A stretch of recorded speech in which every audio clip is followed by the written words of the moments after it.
Welcome to Following on India. And my goodness me, what a test match we've got. I'm Neil Manthorp, and this is Chetan Narula. What a test match we had.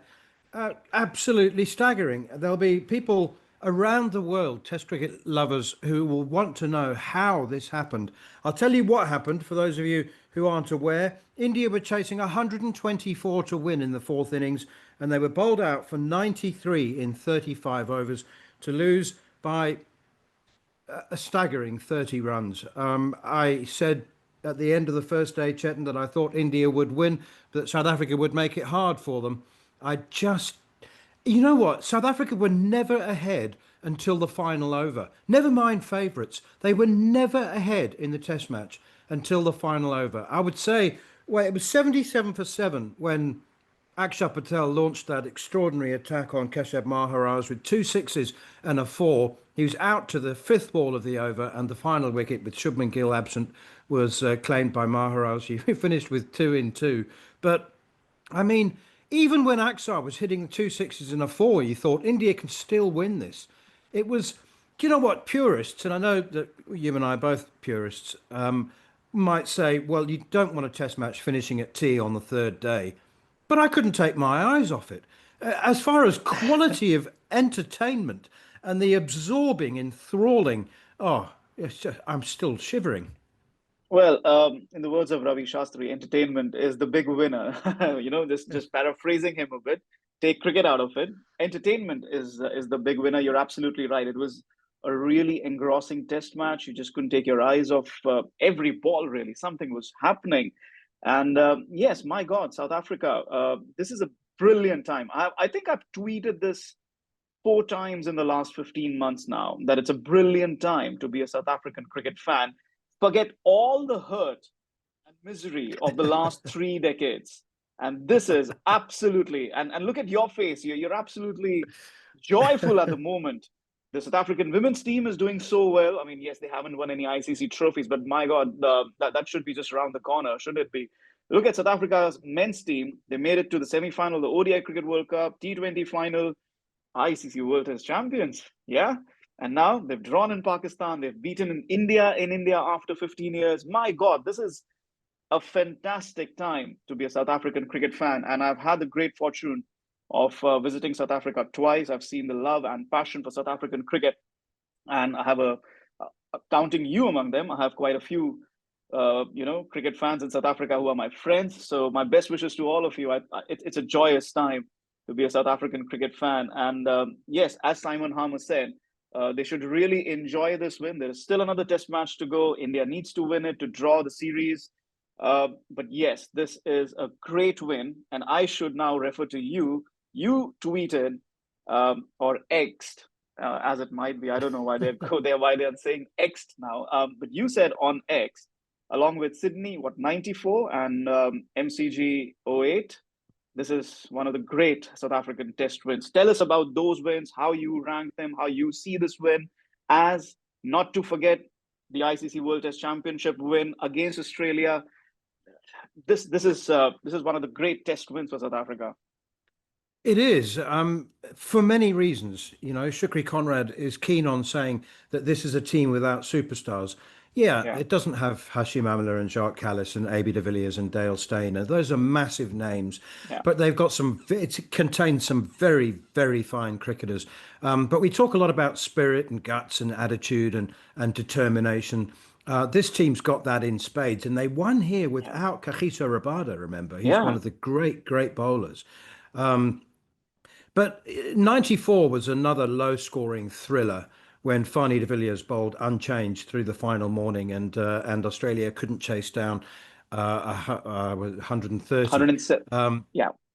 Yeah, I think they bowled out for 107 or 108. Yeah. That was a magnificent, unexpected victory against a team that were very, very strongly Mm. favoured. You know, much, much. It was a better team, but that again was you know, it'll always be one of the great victories. And the Boxing Day Test match at the MCG in 2008. Remember, South Africa had never won in Australia Yeah. in almost Yeah. a century of trying. That was when Dale Steyn scored 76 South Africa hadn't passed the follow-on when they lost their Yeah, seventh wicket and eventually won by 9 wickets on the fourth morning. It was an yeah, extraordinary test match, and it clinched the series, South Africa's first yes. ever series win. But I certainly, this one ranks. I mean, I'm still. I haven't done a clinical analysis, and you can't really. I mean, it comes to rating victories, but at the moment, I've got this on the podium, Mm, just for the sheer tenacity and mm, an unexpectedness. That there was an injury at the MCG in 2008. Brett Lee was injured, so Australia were effectively a man down and a key man down, as mm, were India in this yeah, Test match. yeah. Shubman Gill, Mm. and with all the talk about injury replacements, I can't help wondering, I can't help believing actually that if he hadn't been injured, this result might have been different. I'm not taking anything away from South Africa. And Simon Harmer was incredible. I mean, 8 for Yeah, 51, the best figures by a South African spinner on the subcontinent, yeah. or in India, I should say. He was truly magnificent. Marco Janssen played his role. I mean, India were 10 for 2 at lunch, and the jitters had set in, I think, especially with Shubman Gill not there. What was Dhruv Jurel? What an opportunity. Go in at number 4, make a name for yourself, cement your place. Don't toe end a long hop to deep mid wicket. Oh, Yeah, that shot left a lot to be desired. It was, look, one of those shots. It was a half tracker from Simon Harmer, and Dhruv Jurel thought, you know what, let me try and make full use of it, but it didn't work out because I saw on the replay there was just Dale Steyn was also explaining. Oh, I think it was Sean Pollock. There was just that extra bounce, and that's why it just went a little higher up than Dhruv Jurel probably anticipated. Toe end of the bat, yeah, that's something that you expect to happen on a day three pitch like that. But yes, some of the shot selection was, you know, it left a lot to be desired from India. Rishabh Pant plays the way Rishabh Pant plays. Washington Sundar was absolutely beautiful at number 3. That experiment has worked. It should stay that way for a while now. But overall, we will talk about it. That there's a lot that's left to be desired. You mentioned Shubman Gill's absence. Well, this test match, if we can say so, it banked on very fine margins. The difference is just 30 odd runs, which was the lead that India took in the first innings as well. So if Shubman Gill had been there, if he had added another 30, 40 runs, because almost every delivery had your name on it, didn't it? Even if you were facing 100 deliveries or 80 plus deliveries, whether it was Sundar or Rahul or Bavuma, even set batters were finding it trouble. Any delivery could dismiss you. So let's say Shubman Gill had added 30, 40 runs, maybe stitched a partnership in one of the 2 innings. Fine margins in this test match. It could have gone the either way. But yes, despite that, I think there's a lot to be desired in terms of how India went about their business. I thought this morning, the first thing when I switched on the television and I saw the spinners bowling, I was surprised. You have Jasprit Bumrah. Why wasn't he bowling for the first half hour? And the minute you brought on Bumrah, he broke that partnership. India took those 2 wickets in the next over, or the over after that, when Siraj took those 2 wickets. The Pacers did the job this morning. Why didn't India start off with a pacer, especially when you have Jasprit Bumrah in the 11? Why didn't he start off from one end, from the clubhouse end, and try to take those last 3 wickets? So those 60 runs were major that South Africa added this morning. So quite a few decisions that India made, whether it's selection, whether it's the way the match progressed, they left a lot to be desired. But for me personally, and also when you look at what the host broadcaster is talking about or what the coach is saying in the press conference, for me, the biggest talking point is the pitch. But before we go on to the pitch, I do want to talk a little bit more about South Africa because Temba Bavuma, for me, yes, I he was just is going to this. say. Yes, he is the star player for me. Before I go on, before I ask you my next question, we spoke about it on day one. After the match ended, Jasprit Bumrah went to Temba Bavuma, put an arm around him. They spoke. I think he apologized for that remark. I think that's behind them now. But there's a quote in Game of Thrones. even the shortest man can cast a very large shadow. That was said about Tyrion Lannister with all the politicking that is in Game of Thrones. Temba Bavuma, he may be of short height, but oh my God, his stature for South African cricket is wow, that high, that tall. Tell us about Temba Bavuma. You talked about the fighting spirit in the South African camp. How much of it is to do with Temba Bavuma, the way he's fought through the ranks to play international cricket? Tell us about him. Tell our viewers what this South African side sees in Temba Bavuma, how he's brought this unit together. It's completely remiss of us, isn't it, to be 10 minutes into this without talking more Yes, about Temba Bavuma. We should have led with him. He was man of the match. I mean, for me, yes. I'm sorry, Simon Harm. Look, Simon Harmer's got 1,000 first-class wickets, and he's one of the best off spinners in the world. And there are 6 left-handers in the Indian team. Quite frankly, Simon Harmer should have taken 8. He did. He did He did. no more. He did no more than his job. I mean, I'm being slightly flippant, but Bavuma he scored the only 50 in the game, and look at some of the decisions he made as well. Bringing Aiden Markram on when he did, Yeah, and he got rid of Washington Sundar, the top yes, scorer. That was a he took him off at the right time as well. I yeah. mean, so Aiden Markram comes on, bowls 3 overs, takes 1 for Three. 5, gets rid of the top scorer, and Bavuma has him off. Bringing Maharaj back on was a massive gamble, and it looked like it might backfire. Left armour to left hander, and Axar took him on, hitting with the spin, as we said at the beginning. But it's Bavuma's And not to innings, forget that tremendous catch under that pressure. catch. Yep. Yeah, And running that was back. exactly right. Exactly right. That was to get rid of Axar as well. So, I mean, his captaincy, his catching, his bowling changes, his decision making, absolutely brilliant. I'll tell you the best way to describe Bavuma. He is absolutely not a chest thumper or a table thumper. He's quiet. He's understated, but he has his greatest charm and weapon is a withering look. If somebody has done something stupid or something brilliant, they just need to look at Bavuma's eyes, and that says all he needs to. I mean, I can only imagine the look that Bavuma may have given Kyle Verreynne after that shot he played in South Africa's second innings. But he is an inspiration, and he has received more criticism, Yeah. and some of it plain downright nasty, from supporters. I mean, look, for a long time he had an extremely barren record. Yeah. Don't forget, for 7 years he only get 1 Test 100. But some of the abuse was personal and scandalous, and it would have sunk many a player. They would have just walked away and saying, "I don't need this." But for him, it fortified him, and I think the turning point came when he stopped trying to prove himself to others and decided to prove himself only to himself.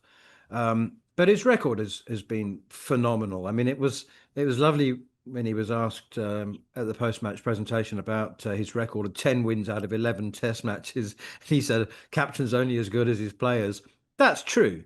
It's a truism as well, because Yeah. sometimes a captain does make a difference, and I think he did during this Test match. He was he was quite brilliant. I mean, he's 35. He's been battling with injuries. There are still people saying now that he should give up the ODI captaincy because he'll be 37 by the time the next World Cup is held, mostly in South Africa on home soil. But I think this Test match, for those South Africans who still harbour a doubt, will have Yeah. turned them around. And Bavuma will, I think, now be regarded unilaterally as one of the great South African captains. And hopefully his body holds up and he keeps going. But he's got absolutely nothing, and he's got a history. Just what final thing of Mm. of making runs in the hardest of conditions. I'll never Yeah. forget in 2016 in Hobart on an absolute green top, he made a critical 70. and he's got. I mean, he's made over 30 50s. At Yeah. least 10 of which were made in the hardest of conditions. And he keeps doing it. But the World Test Championship, unless they retain the title, will always be the pinnacle of his career. But just like me, I rather suspect he'll put this in his top three. Yeah, he should. He should. And you said that, people will start reevaluating how they see Temba Bavuma after this win. Oh my God, he won the World Test Championship, didn't he? I mean, he lifted that mace. What more do you want? I think this is the cherry on the top, especially after the draw in Pakistan. Obviously, he was not part of it, but the team was there, right? It's the spirit they're carrying forward, the belief system that this Proteas side has. They're carrying it forward everywhere they play.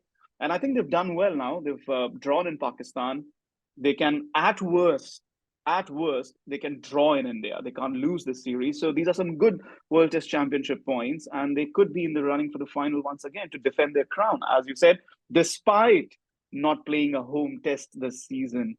But I think Yeah, now we yeah. should, yeah, and that is because of the preparation for the 27 World Cup, isn't it? Well, I think that's a convenient excuse. But before we run out of time, Yeah, let's give us the feedback on the pitch then. I mean, we were yeah. told that there would be some pace and bounce, and there was some pace and bounce. But we were also told before the start of play that there wouldn't be appreciable turn until day three. So was it a pitch to order? And did it go wrong? Was that what India wanted? What's the feedback been?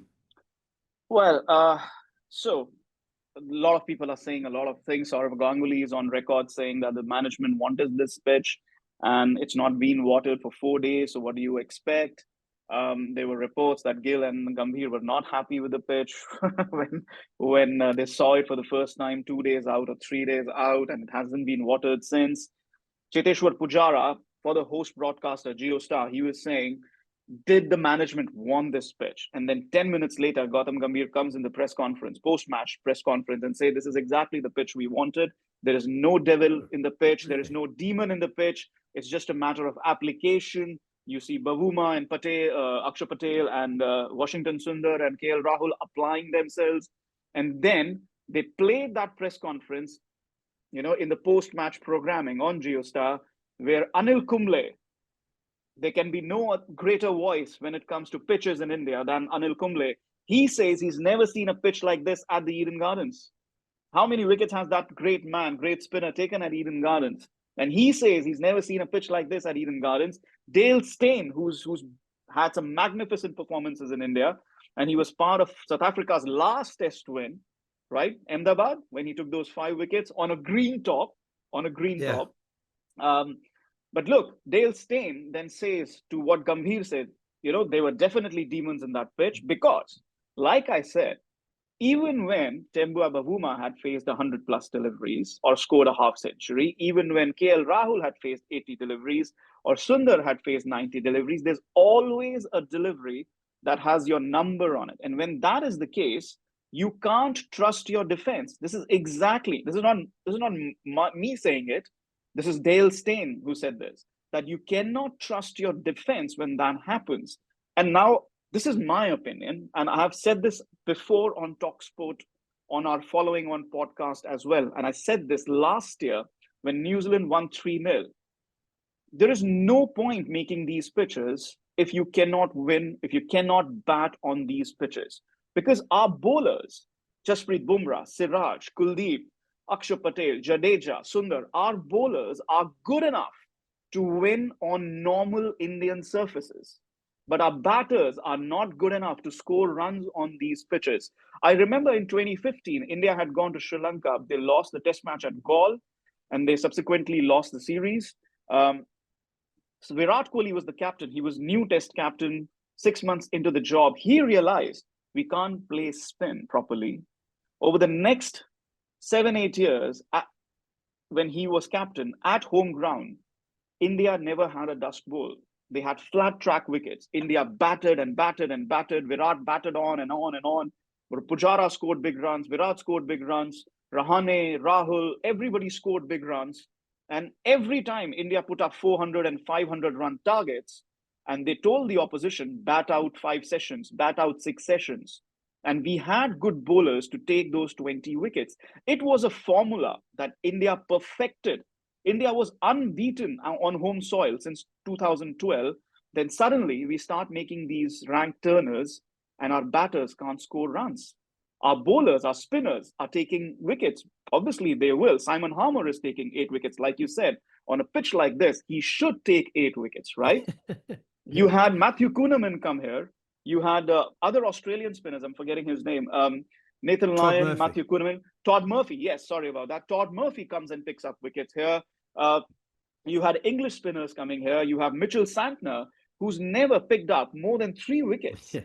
in Yeah. his test career in an innings. His best was 3 for 40 or 3 for 50 against Bangladesh in Bangladesh. He's never picked more than 3 wickets on a subcontinental surface. He came and picked up 7 wickets. So you are giving a chance to visiting spinners and visiting bowlers to take 20 wickets within 2.5 days. You're reducing your own chance for your batters to score big runs, to get that confidence in. You did that series for talkSPORT when India played in England. They were not your typical English pitches. They were proper, hard surfaces where spin came into play, where the pacers were in play, where the batters enjoyed great conditions. And what a terrific series we had. Indian batters, Indian bowlers, everybody enjoyed those conditions. They were fair conditions. In these conditions, the ball has the advantage over the bat, and it's an unfair advantage. It's skewed. Maybe it should be 60-40 in test cricket always. It should not be 80-20 or 90-10, where even a batter who's faced 100 deliveries, the next ball he could get out without any fault of his own. So for my personal thought, for my personal opinion is, there is no advantage to India playing home cricket, home test cricket on such pitches. It's high time we stop this and we play some proper test cricket, because our players, our bowlers, our batters, they're good enough to win on those pitches. This does not serve any purpose as such.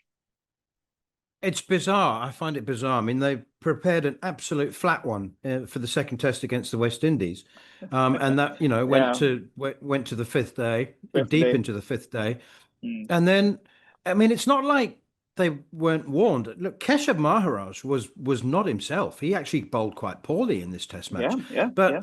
but they South Africa do have Senna and Mutasamy as well. He took 11 as Mm. player of the series against Pakistan, 11 in the second Test, and it just I don't know whether it borders on arrogance. That may be going too far, but for India to say, well, our spinners are better than yours, and our batsmen will score runs. If somebody, if that was implied or it was said, but it just doesn't seem to make sense. And I must say there'll be a few neutrals, I would imagine, neutral Test cricket lovers who will be saying, well, it serves you right. I mean, South Africa were the underdogs. You were told, you could have looked at their records. They've got a couple of decent spinners themselves.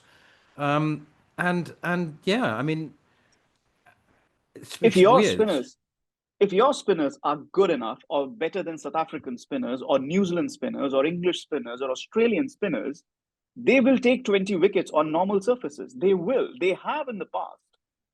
And they will now as well. You're playing four spinners, for God's sake. So they Yeah. will take 20, and you have Bumrah, and you have Siraj. They will take 20 wickets eventually. But they just need those 6 sessions to bowl on flatter surfaces where there's slower turn or there's decent help. If this was a day 5 wicket, no complaints, because then obviously it becomes a Yeah. test of your patience and skill. But day 3 morning, and let's not forget, every day 15 overs were not bowled because of bad light. So you take almost another session out of it. This match ends in 2 days, and that's cheating, almost cheating the Indian Test cricket lover. There were more than 100,000 people who attended this Test match in Kolkata. They love their Test cricket. You're cheating people out of it by making such pitches. So, look, if your batters and your bowlers are good enough to win on flat surfaces or flatter surfaces, if I can say so, you don't need to make these raging turners. For a long time under Virat Kohli, under Virat Kohli's captaincy, and then taken on by Rohit Sharma as well. For a long time, India was unbeaten on home soil on those pitches. I would like for those pitches to come back because our players are good enough. Our bowlers are good enough to deliver 20 wickets on them. On such pitches, it becomes a lottery where our batters will not be able to do any better. And it's not, and look, people might say batting standards have gone down. They have. Let's be honest, they have. We're living in the T20 era where, yes, patience can sometimes be the name of the game. But we are looking at makeshift number threes. We are looking at Rishabh Pant's style of batting. We are looking at Dhruv Jurel's style of batting. So let's be honest. This is the T20 era. Patience and skills against spin have gone down a notch. And which is why, even further to stress this point, these pitches do not serve a purpose.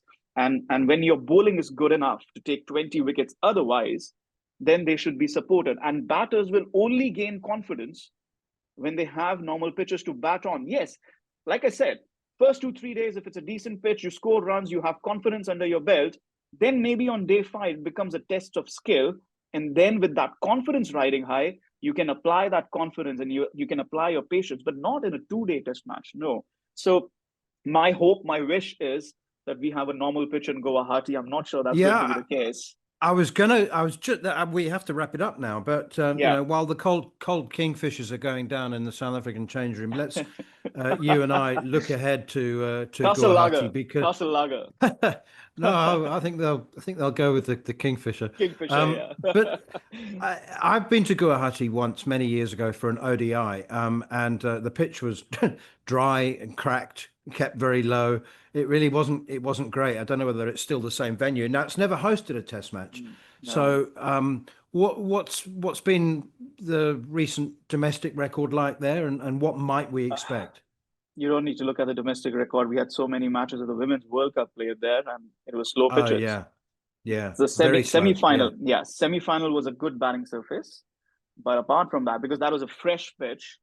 And also that pitch was the first game that was played and it was redone and rebuilt for the semi-final. But otherwise, all the games in Guwahati were really spin-friendly wickets, really slow wickets. I'm expecting more of the same. Okay, I don't think South Africa will mind that. No, their spinners come into play. Absolutely. Brilliant. Well, thanks for your time, Chets. I'm still digesting this, to be honest. I think I will. I think it still will be in my top 3 South African wins. It should be. India bowled out for 93. Hey, God, didn't see it coming. Anyway, we'll reconvene on following on India. Hopefully, we'll do a preview, and you'll get a sneak inside info or some sneak inside info on the pitch at Guwahati. We'll do a preview of that, and we'll be back with you after every day's play in the second test match right here. Hopefully more than 3 days next time.